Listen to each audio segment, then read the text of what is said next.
All right. Hey, good evening, everybody. My name's Adam Schellenbarger. I'm the preacher of Joppatown Christian Church. I'm with Debbie Benedetta and Angie Myers, who are we are three of the musketeers who put on the emergency rotating shelter here at JCC. If we can get to a blank slide for a second, Steve, that'd be good. So you're seeing some stuff right now that we're going to be seeing soon, but I just wanted you to be able to see us in person online so that you could see what's going on.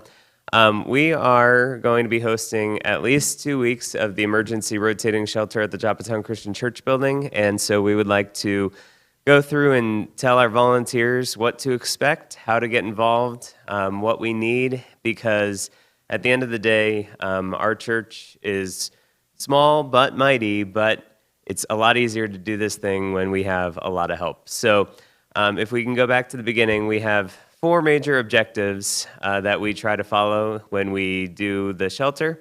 That is to keep guests warm, keep guests fed, keep guests safe, and help guests grow. And we're going to go through those one at a time. So the first one is keep guests warm. And in order to do that, what we do is we have different cots and bedding for our guests who are in different parts of our building. We have the men who usually sleep upstairs, the ladies who usually sleep downstairs, and we split it up that way for, reasons. And let's see. Our bedding is supplied by the Harford County Hope for the Homeless Alliance. You're going to be hearing about them a lot because that's the overarching group that does this. We're not the only church that rotates throughout the county. But we are the one in Joppatown right now that's doing it, although if there are other churches, I'm sure we would love to talk to you later. Also, our bedding is laundered by Wash and Fold Express over in Edgewood. We really appreciate you and everything that you do, Bong Tom and crew over there. We are grateful for everything that you do. We have folding chairs that serve as bedside tables for everybody, and we always have needs for extension cords, phone chargers, phone cords, power blocks. So if you have extras sitting at home, send them our way because we can use them. All of our guests like to have their phones and their devices charged up when they end up leaving for the day. Also at JCC, we have internet for everybody, so we let everybody jump on our internet and keep in touch with family and friends and search for jobs, do whatever they need to do. So that's all part of our effort to keep guests warm and accommodated for. I'm going to give it over to Angie to talk about keeping guests fed because she's been talking about what to do this year. And the second slide is our new menu thing. So you can talk about it. So what we normally like to do to have the community get involved is have people bring in meals. So we do breakfast every morning. We'd like to have a hot breakfast for those who want it. We also have cereal and other things like oatmeal. Pop-Tarts are very popular. We also have bag lunches. So we tried something new last year where instead of bringing in fully put together lunches that are already assembled, just bring in the collective items and everyone can pick what they want and kind of put it in their own bag between sandwiches and snacks. We also have a hot meal every night. So we like to have variety with that because it might be the only hot meal other than breakfast that they get. And then drinks and snacks, and we're really a church that likes to eat. So we usually have a lot of snacks and a lot of variety with stuff to drink. We usually do water. We have coffee around the clock because we're all heavy coffee drinkers, and lemonade and iced tea and things like that. So a great way for the community to get involved. We will have a sign-up genius where people can sign up to bring a meal. We're going to change that up just a little this year and make it more accessible for people to come in. And we're going to have specific menus just to make sure, although most of our guests do love all the food, our rule is always, hey, I didn't have to buy it, I didn't have to cook it, I don't have to clean it up. It's nice to not have red sauce every day or maybe have the same thing every day. So having a menu where someone can bring in a side of mashed potatoes rather than an entire meal for 30 to 40 people makes it more accessible for many people to participate. So we'll have that available soon. Adam's going to be in charge of the Sign Up Genius. and just be looking for that.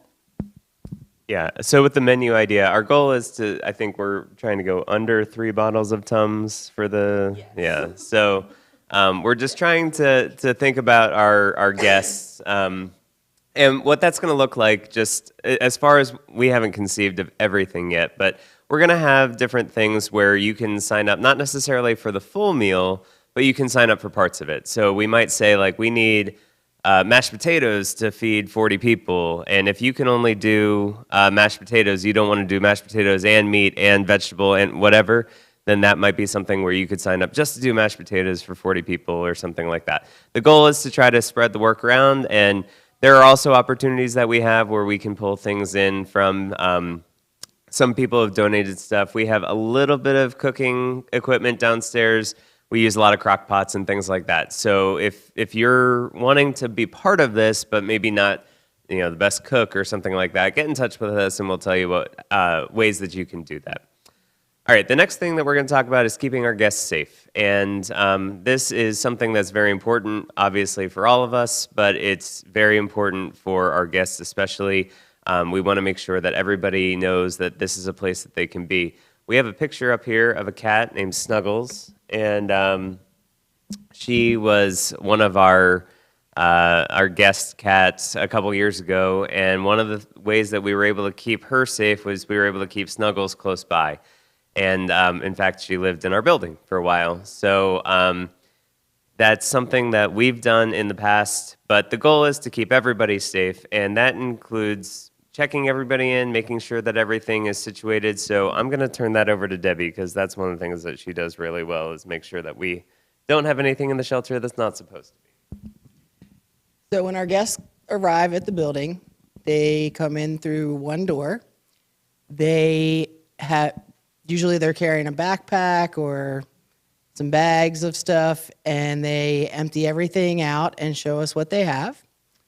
And any medications that they have, we put in a Ziploc bag with their name on it. So, and that's kept under lock and key in our office. And they're all adults. They know when to take their medicine. So when they need it, they just come and find one of us, and we will go in the office and get their medication for them, and then they take it on their own. Anything that our guests are out on the street. A lot of them carry pocket knives. They carry other things that can be considered dangerous. So pocket knives, we've had crowbars, we had an axe one time. Those kind of things are also locked up, and their names are put on them, and they're locked up in our office. And if they want them when they leave the next morning, they're welcome to take them. But they can't have them while they're in our building. Let's see. For the most part, I don't think we've had very many issues as far as people fighting, arguing. And when that happens, we work quickly to de-escalate the situation. Our first response is to separate and talk to our guests instead of immediately calling the police. Because we would much rather them be able to learn how to settle disputes in a positive way than to automatically just assume that, oh, they're dangerous, we need to call the police. And I don't think we also have CERs, community engagement representatives.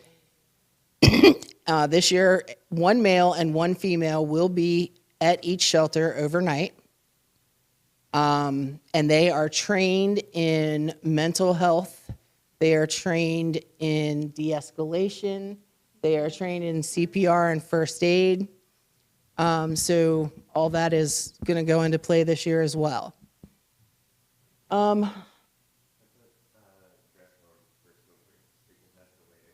Yes. A lot of our guests smoke, and our church believes that it's a whole lot easier to, if you want to smoke a cigarette, go find a volunteer and they'll go outside with you. Because once they come in our building, they're here for the night. If they leave, they can't come back in. That's without prior authorization from the person in charge. So if you're going to be one of those volunteers, make sure you dress warm because it's very cold. We do that for multiple reasons. One is because when you have a habit like that, most people that are smoking in our shelter do so because it seems to calm them down. And that works for me because I don't want anybody getting upset and having issues. The other thing would be that we send a volunteer out with you or with our guests because a lot of times, one-on-one, they're going to conversate more with that volunteer. And if they're having a problem, they're going to more than likely, they'll let that volunteer know that so-and-so is getting on my nerves really bad and you probably ought to keep them away from me. And if we don't do that and we just let everybody go out whenever and nobody goes with them, that's when the problems arise. So that's how we keep our guests safe. And one more thing with smoke breaks is we also want to make sure that nothing's coming back into the building that's not supposed to be. So if stuff gets stashed in a bush or something, we want to make sure that we're keeping our eyes open to ensure that nothing gets in. We understand that people are people. We also understand substance dependencies and things like that, but it's a safety issue for everybody involved in the shelter, not only just with substance issues, but also with jealousy and envy and people taking stuff that they're not supposed to. So the goal is to try to make sure that everything is safe and situated for everybody, and that's just for the safety of our guests, our volunteers, anybody who's involved in the shelter.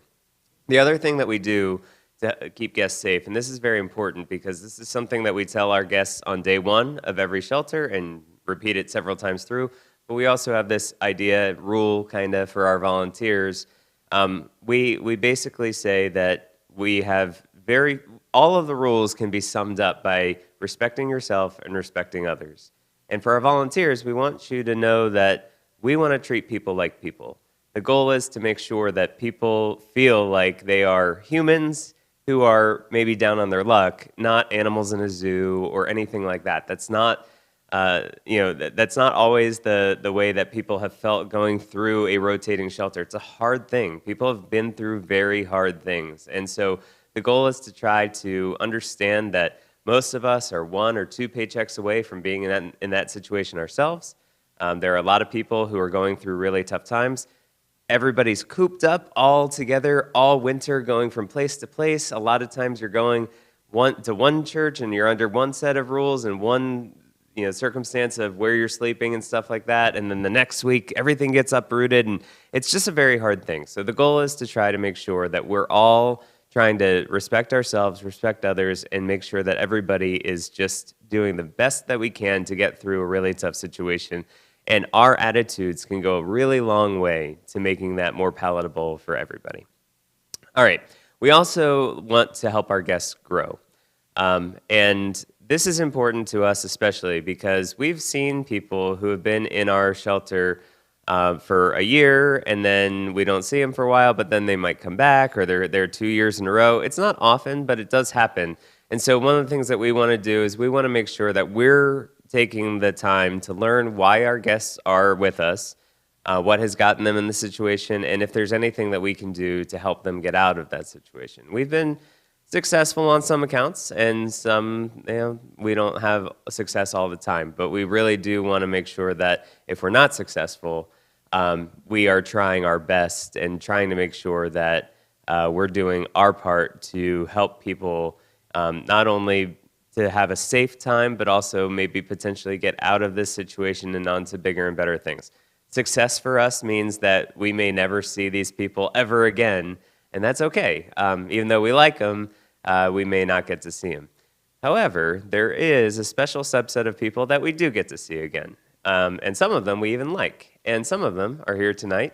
So I think I'm going to step down, and I would like to, you don't want to get up and talk? What? Okay, well then come on. All right, yeah. So one of them especially is going to get up and talk, and he's going to talk a little bit about his experience as he was in the shelter with us several years ago, and he's made a lot of progress since then, most of which is because of himself and the things that he himself has done. But we're going to let you hear from the horse's mouth. So here you go, horse. My name's Alan Cosner. I came into the rotating shelter in 2017 after spending 3.5 years in prison. I came in with an attitude because I thought it was a joke. Okay? First time here, me and Deb and Angie didn't get along at all. Okay? Second time I came back, I had a different attitude because I found out that the churches gave us nothing but love. They cared about us. Okay? They took their time with us. Okay? So long story short, I've been out 8 years next month. And I'm the type, I talk the talk, I walk the walk. Okay? Has it been hard? I'm not going to lie to you. I lost my mother 5 years ago. Okay? And I'm still doing what I got to do. I'm fortunate. I believe I'm fortunate because I got God's hands is on my shoulders. Okay? This works if you have people that are willing to help us. Thank you. We're always very proud of you. Very, very proud. Now get off the stage. So, some of the ways that you can help with this, when you come here, if you're here, and we're going to talk about what the different roles are in a few minutes, but if you're here, no matter what role you're serving in, you have an opportunity to be ears for us, because a lot of times we have to just listen to what's being said. Sometimes we actually have to kind of listen to what's not being said. Most of the time when I'm at dinner, I usually try to sit with somebody else, somebody that maybe I haven't talked to a lot or somebody new, and I just say, hey, what's your story? Why are you here? What brought you into this situation? It's not a judgy thing. It's just something, what's going on? And if it's something where, I'm listening to this story and I'm hearing somebody say, well, I really got into this situation because of an alcohol dependency issue or something like that. That's good for me to know, because I want to make sure that if there are resources for people to get treatment in that, or maybe they're coming from someplace where they have been treated, but they need to be around people who do not have that particular issue, that's important for us to understand. You can also get in touch with us. By matters of experience, we have learned a lot over the years that we've done this, and so we may know different resources to connect people with, and if we know that there's something in particular, something that is unique, something that does not apply to everybody, we might have the ability to say, you know what, we should go talk to that person over at that church who's really good at dealing with that thing. And so it's something where you learn as you go, but the biggest, most important thing is use your eyes, use your ears, use your heart, and make sure that we're still doing that, respecting yourself, respecting others' thing. All right, now let's talk a little bit about the nuts and bolts of what this is going to look like. So every year our church does 2 weeks of the shelter, and by 2 weeks I mean like it's more than 2 weeks each time, or more than a week each time. So we're going to be starting this winter on, nope, the last one, sorry, dates first. We're starting on January 2nd, which is a Friday, and then we're going to start going through that weekend, and then usually the churches will rotate on Mondays. So we go through the following Monday. So it's January 2nd to January 12th for our first rotation through. And then for the second rotation, we're actually starting a day early because we really like to have a Super Bowl party, or a big game party, as we have to call it on Facebook. And so there was a church that really needed to do it the week before the big game, but we asked if we could still do the Super Bowl. So we're doing the Super Bowl party, and if you would like to come down, there's always a ton of food. So come down, watch the Super Bowl with us, and then get acclimated with that food, because we're probably going to have leftovers for the rest of that week. And that will go through Monday, February 16th. And I put an asterisk there because it's President's Day. Transportation could be tricky. We might end up with an extra day. We're not sure. And there's also talk about possibly another church maybe coming into our building for the following week. So that date is a little less set than the rest of them. But those other dates you can kind of count on. Now, what each day of the shelter, that looks a little different. Do you want to talk about the schedule? Because you're usually the one here opening things up.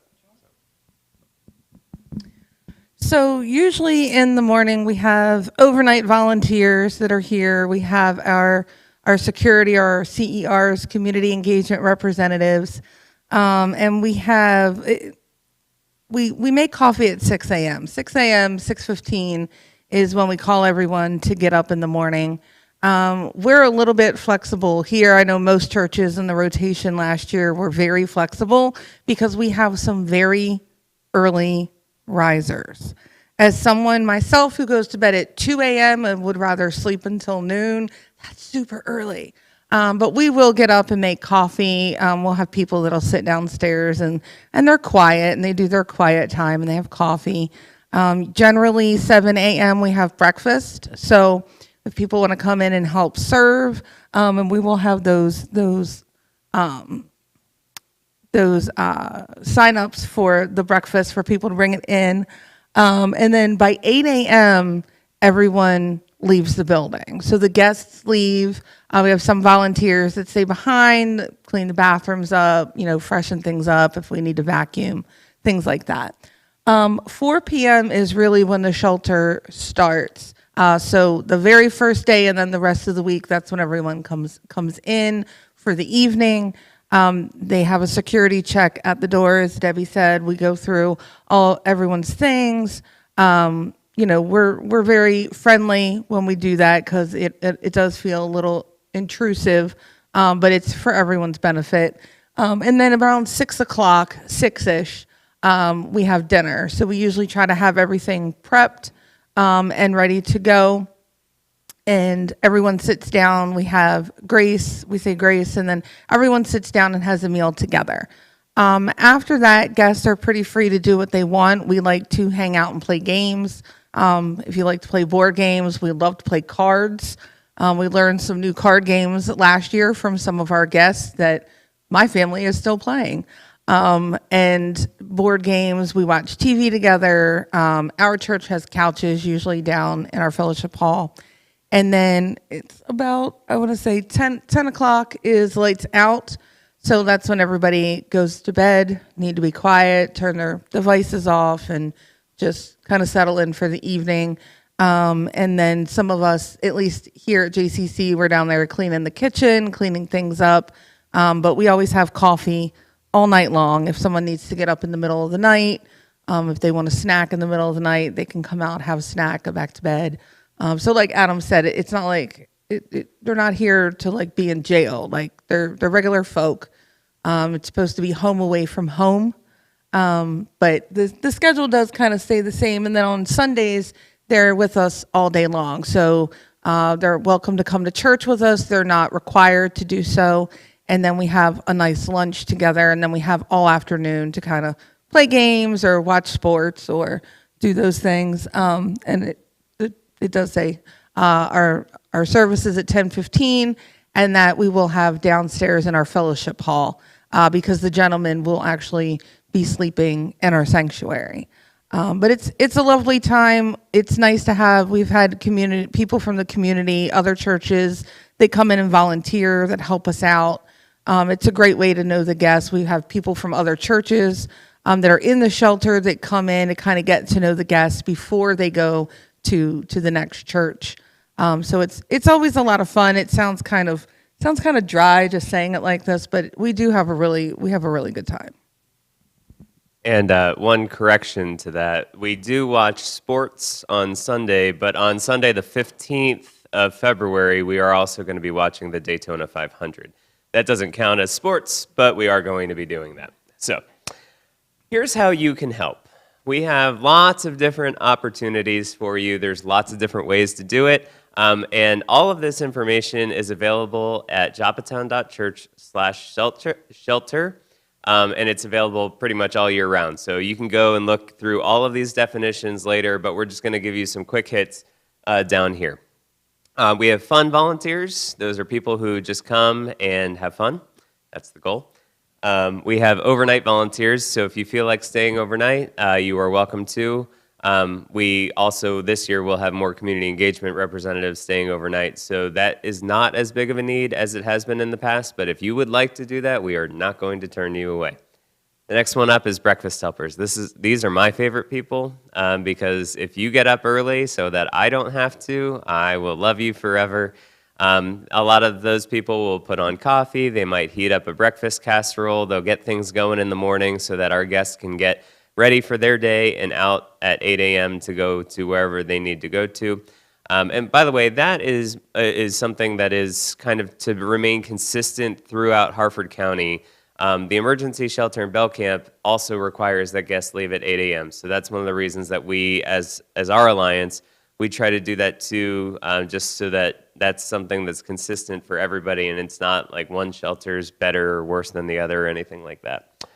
We also have transportation volunteers who are wonderful people. Our church is a little unfortunate in that we are not right on a Harford County bus line.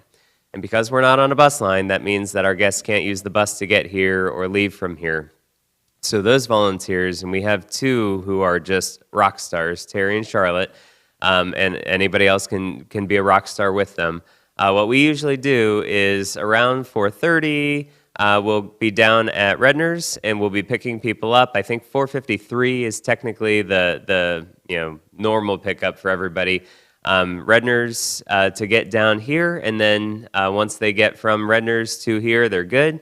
But then we'll also need people at 8 a.m. in the morning or thereabouts to get people out to various places, sometimes Redner's, sometimes Edgewood, whatever it may be. So the transportation is a huge, huge key part to what we do. It's much easier to have 2 or 3 people make 1 or 2 trips than one person make 6 trips. And so that's definitely something to keep in mind. We have a cleaning crew. So once the guests leave at 8 a.m., we have people who are willing to volunteer to come in and wipe things down, make sure the bathrooms are clean, make sure the floors are okay, make sure that all of the stuff is straightened up so that we're ready to go at 4:30 that night. That's wonderful. We also have, when this whole thing starts, we have setup, and then when the whole thing is over, we have tear down. So that's just a 1-time or 2-time a week thing. So if you want to be part of that, you can move some stuff around. We'd really appreciate that. And then we have administrative volunteers. What administrative volunteers do, the 3 of us up here are what I call administrative volunteers. We are people who can dispense medication. We are people who can take attendance. We are people who can check baggage when people come in. If there's something going wrong and there's a decision that needs to be made, it's one of us that's going to do it. And in the very first week of the shelter, we had another person who is our site coordinator, we called it. It was another person who'd be a administrative volunteer. But one of us up here, Angie, was not an administrative volunteer when that week started. But by the week end, she was an administrative volunteer, and she had a key to our building and stuff like that. So this is something that we are more than happy to extend that invitation. If this is something where you're like, I would love to do that, but I'm not connected to a church, or I don't go to your church, or I don't believe in Jesus, hey, come on. Come be an administrative volunteer. Help us out. We'll train you. We'll do all this stuff. But if you're listening to me in November of 2025, the time to start talking about that is right now, because we need to try to give you a lot of information between now and when January starts. Or if you come down and you have a good experience in January, then maybe by the time we get to February, we can have that happen too. It's a lot of time. It's a lot of effort. And when we had those times up there, there was a reason that I started it at 4:30 p.m. because really, when you're in the shelter, days kind of start at 4:30 and then you go through till 8, and then that's when the day is over. That's kind of the way it feels like if you're an administrative volunteer. So if you want to be part of that, we would love to have you on the team. We're not trying to be exclusive. And I also go far out of my way to tell you all the time that this is not a Joppatown Christian Church event. This is a Joppatown thing. We could not do this entirely on our own. We've had to do more than we've needed to in the past. It doesn't work out well. So the more support we have, the more hands on deck, the happier we are and the better job that we do. So it doesn't matter if you live in Joppatown, Edgewood, Belcamp, doesn't matter. If you want to be involved in our effort, you are more than welcome. If you would like to be involved in another church's effort, please reach out to those churches. But a lot of the stuff we're talking about right now is stuff that's Joppatown Christian Church specific. Yep. So he was correct in saying the first time. Now I'd come to church here off and on for a little bit. I didn't really have a church home, and I saw Adam's post on Facebook about the shelter. So I signed up, and I came in the first night, and they handed me a knife that was like this long, and they're like, "Here, slice the spread." And I was like, "Y'all are some very trusting folk." Like, okay. And I brought my son with me. He was a teenager. And all we were here to do was serve dinner, just literally spoon it on a plate. We had so much fun that we came back every night that week, like he said.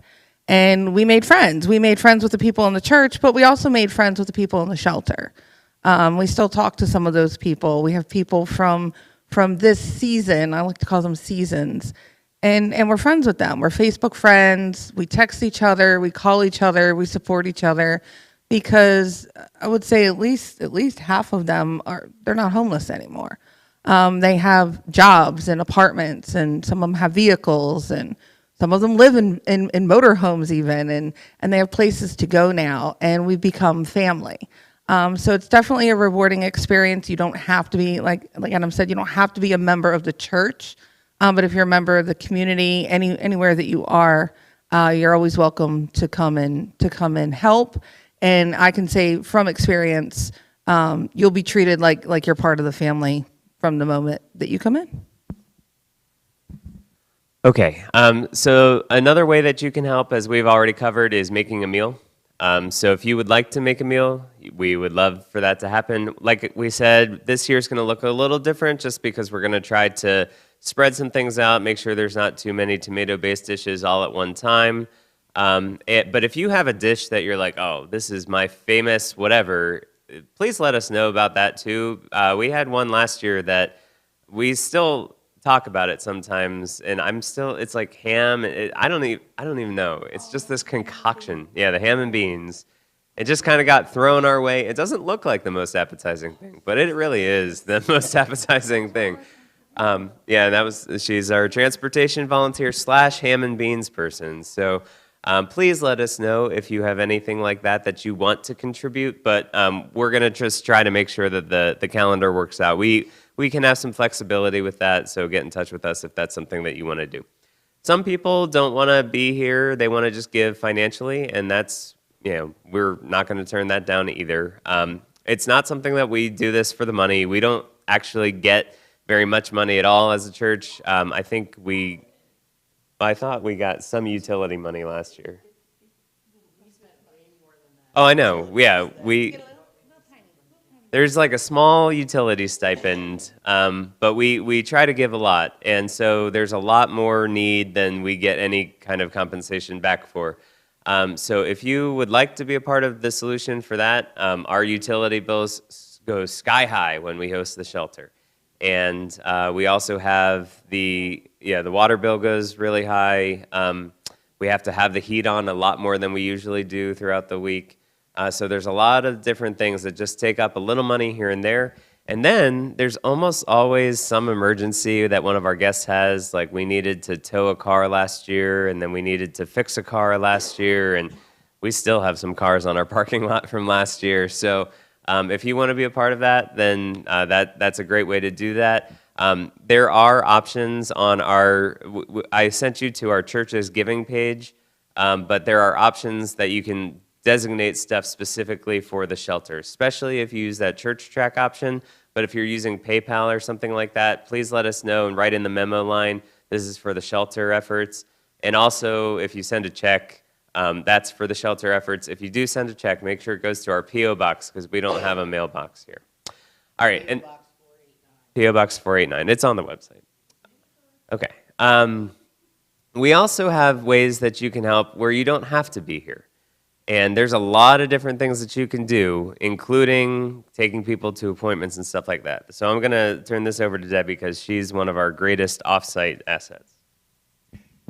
So Adam has up here share on social media. Angie puts out posts pretty much daily during the shelter and even before the shelter. And if you can just share that and let your friends know what we're doing, that would be great because they can help in many different ways.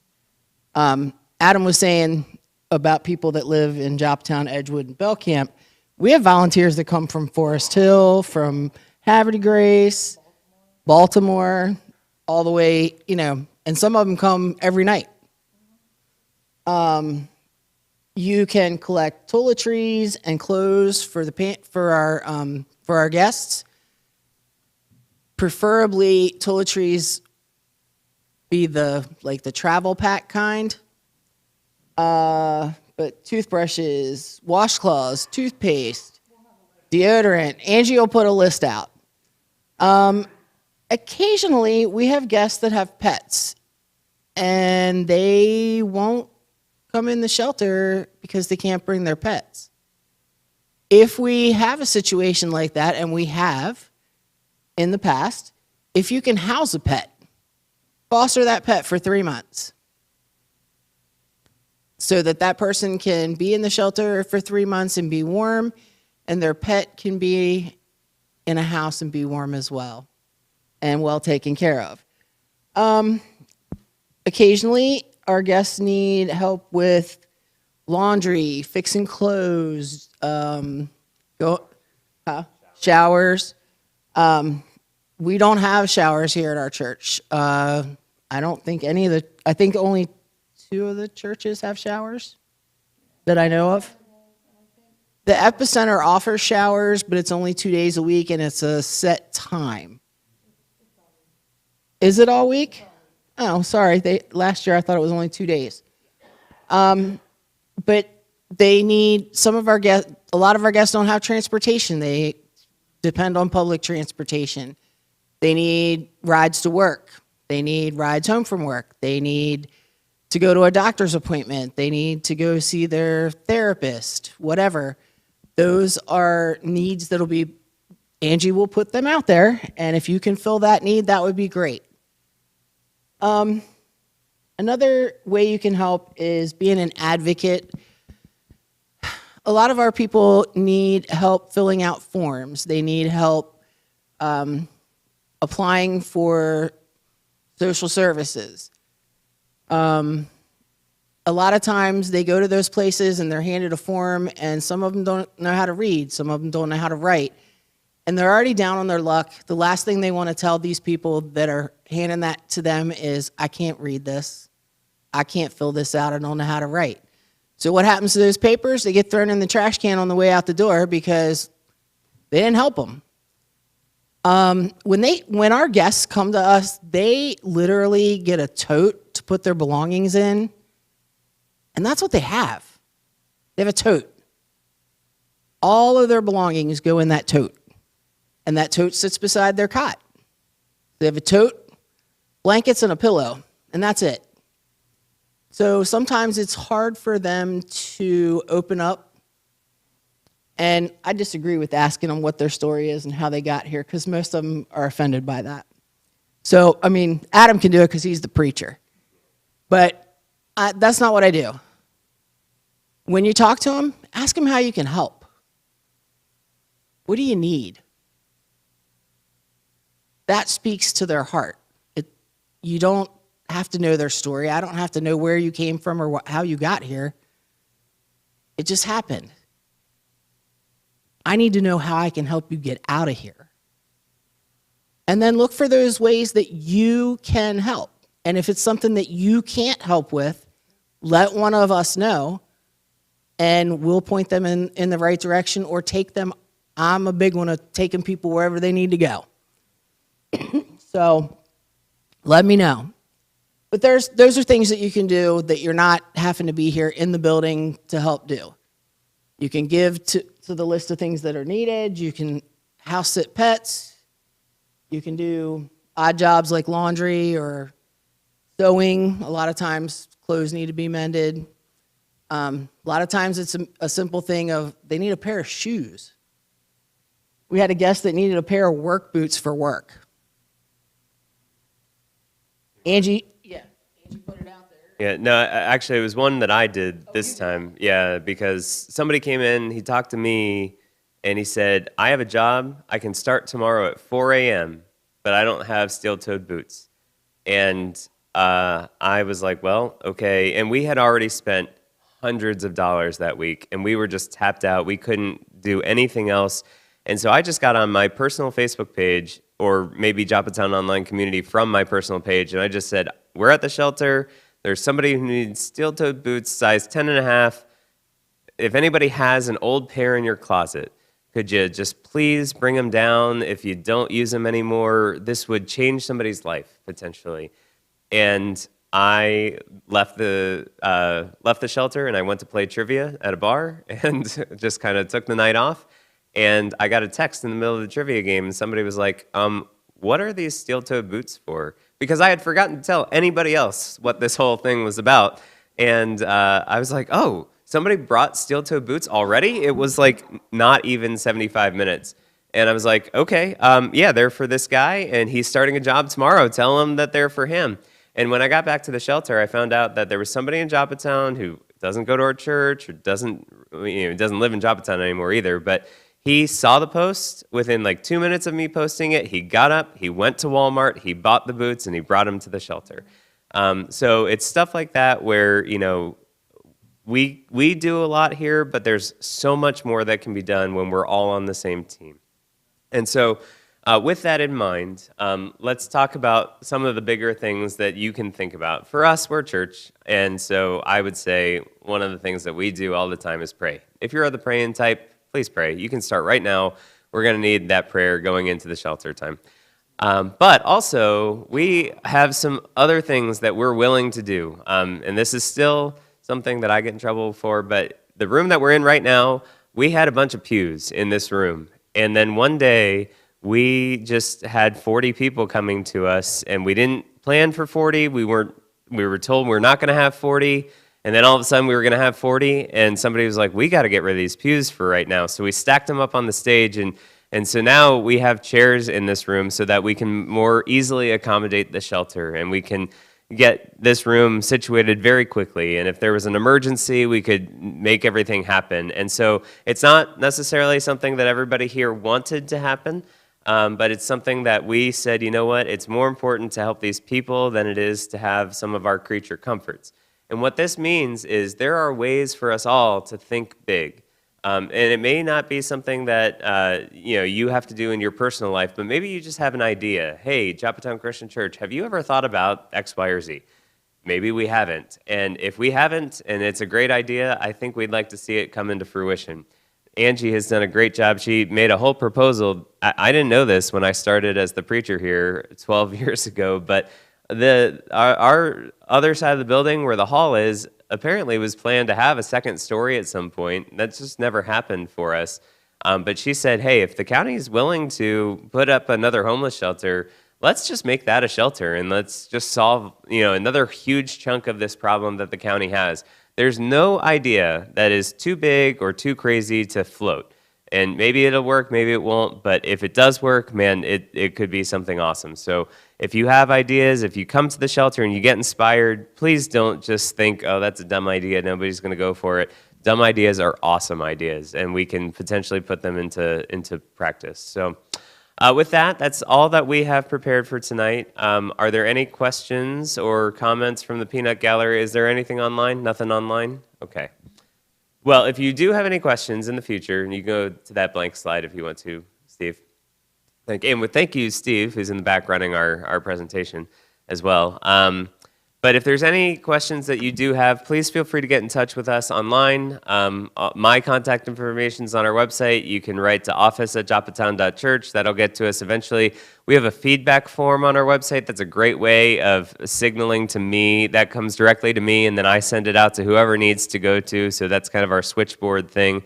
And you can also get in touch with us on Facebook or other social media, because that's going to be Angie. So reach out to one of us directly, reach out to the church, but whenever we get to see you, we are looking forward to working with you and working for the betterment of the people that we get to bless during the rotating shelter. So please come on down, Don't feel like you're out of place. Don't feel like you can't do this. And don't feel like it's all on your shoulders either. I promise you're not going to get sucked into anything that you don't want to get sucked into or anything like that. Just come, dip your toe in the water, and then maybe you will really, really like it and want to hang out with us more and hang out with the people that we get to bless. And it could really be something that could change your life and the lives of people that we get to help.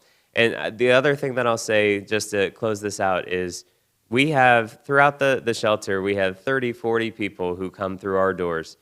And some of them I mesh really well with, and some of them Debbie meshes really well with, and some of them Angie meshes really well with. But there are some that none of us mesh really well with. But if they find somebody that they really do mesh well with, that could really change the dynamic for people who are coming our way. So you might be somebody who just matches up really well with somebody who you could uniquely help. You could be something that we could not be.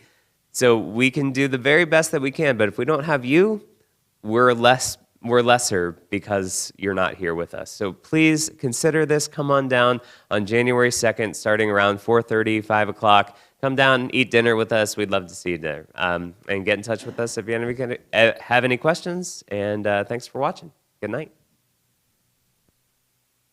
Okay, you can end that whenever you want, Steve. Thank you again. Thanks for behaving, Peanut Gallery.